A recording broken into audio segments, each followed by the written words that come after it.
Welcome back to our channel. Bharat లో Maruti Suzuki కార్లకు మంచి demand ఉంది. కొత్త కార్లను మార్కెట్ లో పరిచయం చేస్తూ విక్రయిస్తోంది. అయితే గతంలో ఎన్నడూ లేని విధంగా ఒక్క నెలలోనే 2 లక్షల కార్ల అమ్మకాలు చేసింది మారుతి. అక్టోబర్ నెలలో పండుగ సీజన్ కావడంతో భారీగా కార్ల అమ్మకాలు జరిగాయి. కంపెనీలు పండుగ చేసుకున్నాయి. అక్టోబర్ 2024 నెల అమ్మకాలు గణాంకాలు చూస్తే మారుతి సుజుకి టాప్ గైనర్ లో ఒకటిగా ఉంది. మారుతి కార్ల అమ్మకాల్లో ఎప్పుడు ముందుంటుంది. అయితే గత నెలలో మారుతి సుజుకి ఇండియా తన అత్యధిక నెలవారీ విక్రయాలను చేసింది. అక్టోబర్ లో నవరాత్రి, దీపావళి వేడుకల సందర్భంగా మారుతి షోరూమ్ లో కస్టమర్ల రద్దీ ఎక్కువే ఉంటుంది. 3 ప్రధాన ప్రత్యర్థులు కూడా భారతదేశంలో మారుతి అమ్మకాలను అధిగమించలేకపోయాయి. మారుతి సుజుకి గత నెలలో మొత్తం 2,06,434 యూనిట్లను విక్రయించింది. అక్టోబర్ 2023లో విక్రయించిన 1,99,217 యూనిట్లతో పోలిస్తే ఇది సంవత్సరానికి 3.62% వృద్ధిగా ఉంది. కంపెనీ విడుదల చేసిన గణాంకాల ప్రకారం దేశీయ విక్రయాలు భారీగా ఉన్నాయి. అక్టోబర్ 2024లో దేశీయంగా మొత్తం 1,63,130 యూనిట్లు అమ్మకాలు జరిగాయి. మారుతి సుజుకి కార్లకు విదేశాల్లో కూడా భారీ డిమాండ్ ఉంది. అక్టోబర్ 2024లో కంపెనీ ఎగుమతులు 33,168 యూనిట్లు. నెలవారీ ఎగుమతులు ఇది కొత్త రికార్డు. విదేశీ మార్కెట్ లో భారత్ లో తయారైన వాహనాలకు డిమాండ్ పెరుగుతుందనేందుకు ఇదో ఉదాహరణ. ప్యాసింజర్ వాహనాలు అమ్మకాల్లో ఎక్కువగా ఉన్నాయి. ప్యాసింజర్ వాహనాల విక్రయాలు 1,59,591 యూనిట్లు. తేలికపాటి వాణిజ్య వాహనాల అమ్మకాలు 3,539 యూనిట్లుగా ఉన్నాయి.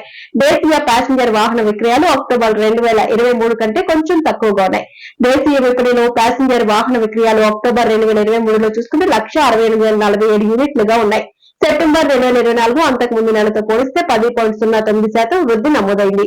సెప్టెంబర్ లో 2024లో దేశీయ ప్యాసింజర్ వాహన విక్రయాలు 1,44,962 యూనిట్లుగా ఉన్నాయి. అమ్మకాలను సెగ్మెంట్ వారీగా పరిశీలిస్తే ఆల్టో, ఎక్స్ప్రెస్ తో కూడిన మినీ సెగ్మెంట్ క్షీణతను చూసింది. గత కొన్ని నెలలుగా కొనసాగుతున్న ట్రెండ్ పెద్దగా మారలేదు. అక్టోబర్ 2023లో మినీ విభాగంలో అమ్మకాలు 14,568 యూనిట్లుగా ఉన్నాయి.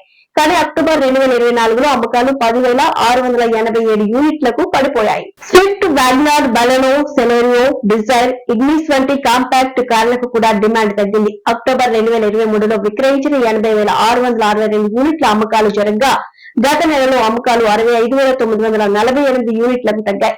ఈ నెలలో కొత్త తరం డిజైర్ విడుదలతో ఈ ట్రెండ్ మారుతుందని భావిస్తున్నారు. అనేక సెగ్మెంట్లు ఫస్ట్ ఫీచర్లతో వస్తున్న డిజైర్ సెడాన్ మార్కెట్ కే కొత్త శక్తినిస్తుందని అంచనా. సియాజ్ మిడ్ సైజ్ సెడాన్ కూడా ఎదురు దెబ్బ తగిలింది.